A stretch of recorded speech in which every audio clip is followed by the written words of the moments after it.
Okay, hi. So we are here with our quick tip video of the day. We wanted to talk a little bit about clutter.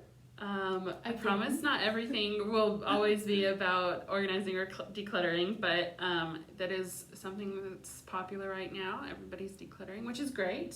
I think KonMari method launched a movement. A revolution. The KonMari revolution.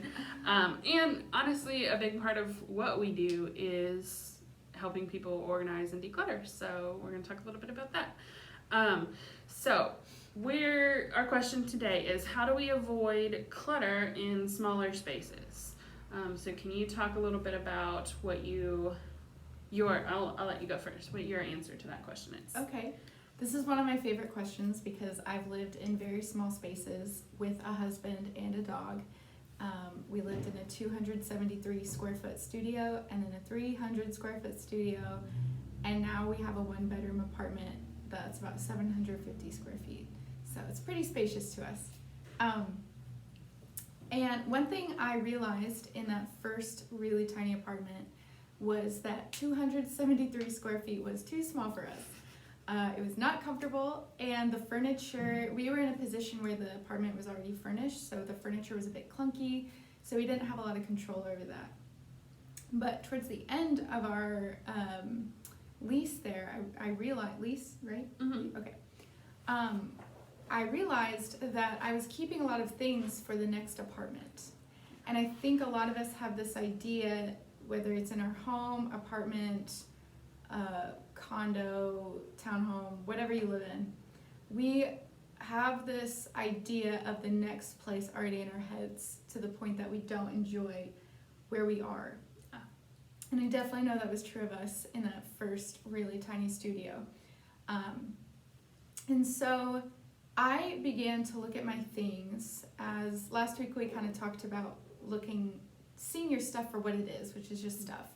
And something that was hard for me to declutter was Christmas decoration. I love Christmas.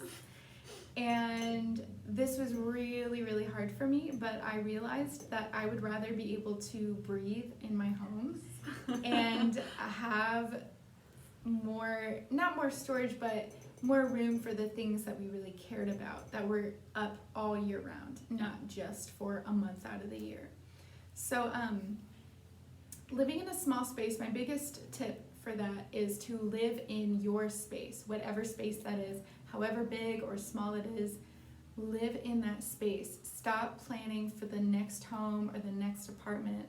Live where you are. Stop collecting things for the next place, because honestly, you don't know what that next place is going to look like, or if there's going to be a next place. Or what your tastes are going to be like. Exactly. Yeah.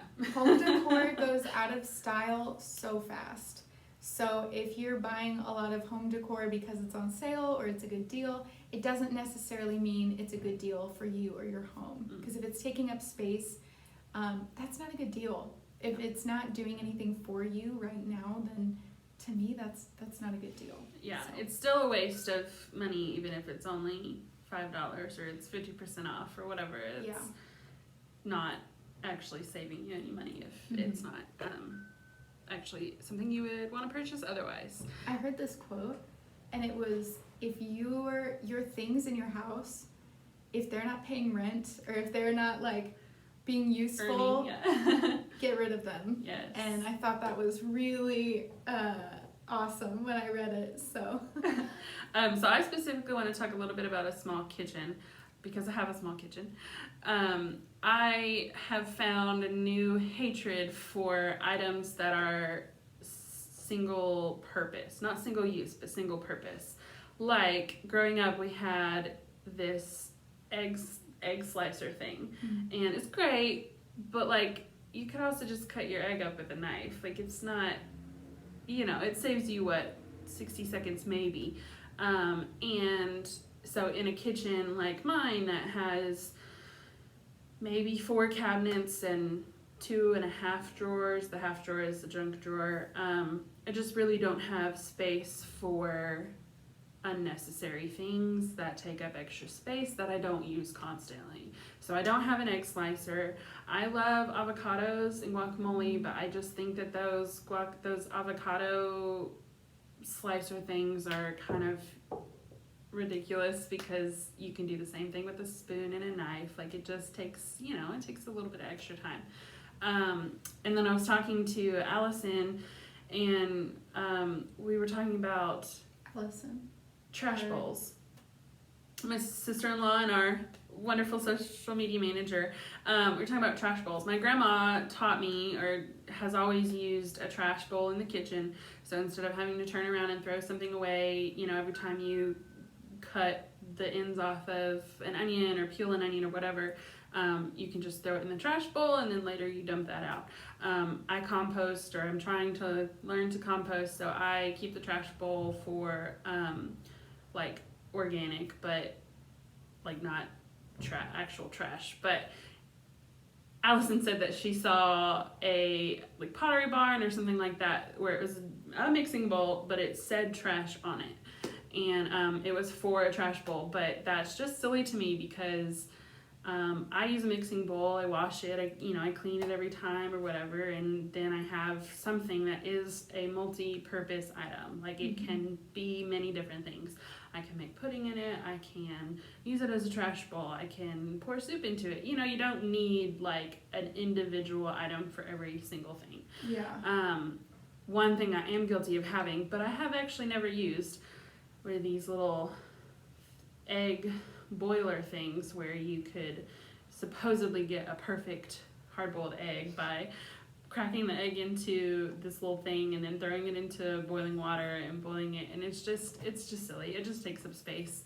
And in a small kitchen, or even honestly in a functional kitchen, you can have a lot of room, but if that item is just going to sit in the cabinet like 6 out of 7 days of the week, and you really only use that one thing every so often when you make that very one specific recipe, and there's other ways for you to do that, then it's just taking up space. There's no reason for all that clutter and all that stuff. It's kind of gimmicky in that we think, oh, that's so cool, like, I have a thing to slice my avocados, but and it may be cool. It is but it cool, doesn't mean but you need it. Yeah, we kind of have to fight. It's a constant battle against the advertising and the people who are selling us things. I mean, honestly, what they want us to do is spend money. They don't, need us to actually need the item. And I think it's about being honest about what's actually going to help you in the kitchen. If there is a product that you have that you love to use, and it's something that you use regularly, like that's fine if you have that. But it's about being honest with yourself about the things you actually use in your kitchen. Yes. And one thing, if you live in a smaller space, I found that you get really creative with how you use things. Yes. And you can just, when you live in a smaller space, it gives you the opportunity to not have every need met necessarily. It allows you the opportunity to live without and to learn how to work around what you don't have. And sometimes you find that you're fine without that item that you thought you needed. And yeah, I forgot what I was gonna say. That's okay. Go ahead. I just realized that this is totally relevant. I was thinking yesterday that I think I'm gonna get rid of our toaster. Did you know you can make toast in the oven? The other day, I didn't want to get the toaster. I have a fairly large pantry compared to the size of the kitchen, and so a lot of stuff is stored in the pantry that I can't store out on the countertops that I would if I had a little bit more space. And instead of getting the toaster, we have a little toaster oven that we got for our wedding. Instead of getting it out and plugging it in and clearing whatever's on the counter, I was like, I can just turn the oven on. And I think I made, it was either bagels or waffles. It works exactly the same. It literally takes like an extra 2 or 3 minutes. Like it's not, it's not that big of a deal. And John doesn't ever use a toaster. And so, we have an oven. Like why? I don't know. Just growing up, it was like we have a toaster. We have we had a tea maker. You can make tea on the stove. Like it's just, There's a lot of gimmicky, fun items out there, but you don't necessarily need those, especially when you're struggling, when space is a priority. If you have a huge kitchen and there's no way you could ever use all those cabinets, then, you know, maybe those cabinets just don't... they don't have to be used. Yeah, I mean, they just don't... You don't have to fill every single square inch of space with something, especially when it comes to buying something new. Like that feeling of, oh, I have an empty cabinet or have room for more doesn't necessarily mean that you actually need more. Go ahead. And it's about being honest with what you are going to use. So our culture throws these things at us like, oh, you have to have a toaster.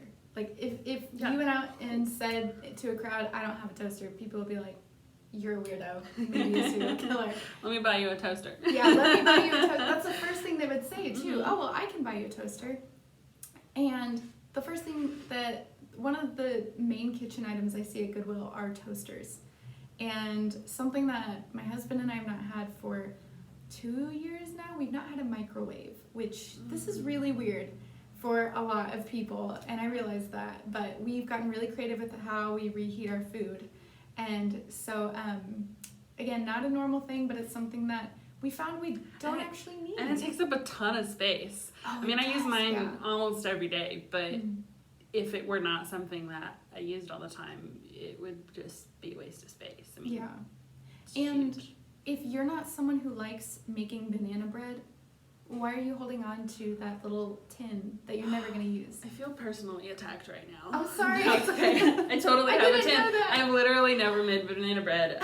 Maybe at my grandma's house, but no, we totally have one. We use a little square corn muffin, like not corn muffin, but cornbread pan. We use it for a lot of other things too, but no, I have recently gotten rid of a lot of baking dishes. I don't bake. I've learned that it's because I'm not great at precise measurements. I can throw stuff together in a pan and cook it, you know, experiment and improvise and all that, and I love that, but baking is a science and it's not, I'm not good at it, so I don't bake. But yes, that's exactly, I didn't mean to attack you, I didn't even realize that. But yeah, It's totally true though, like you don't, you know, I don't need it. I have some casserole dishes that I've never used. And we've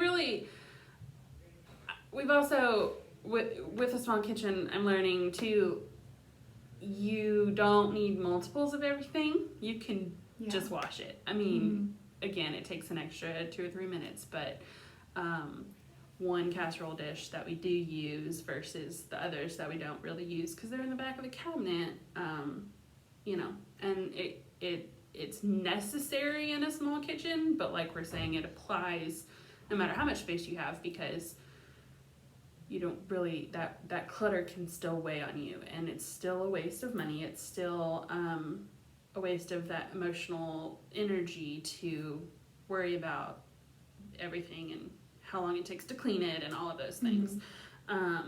Just gathering dust. I think we should save this for the next video. So anyway, that's our quick tip of the day.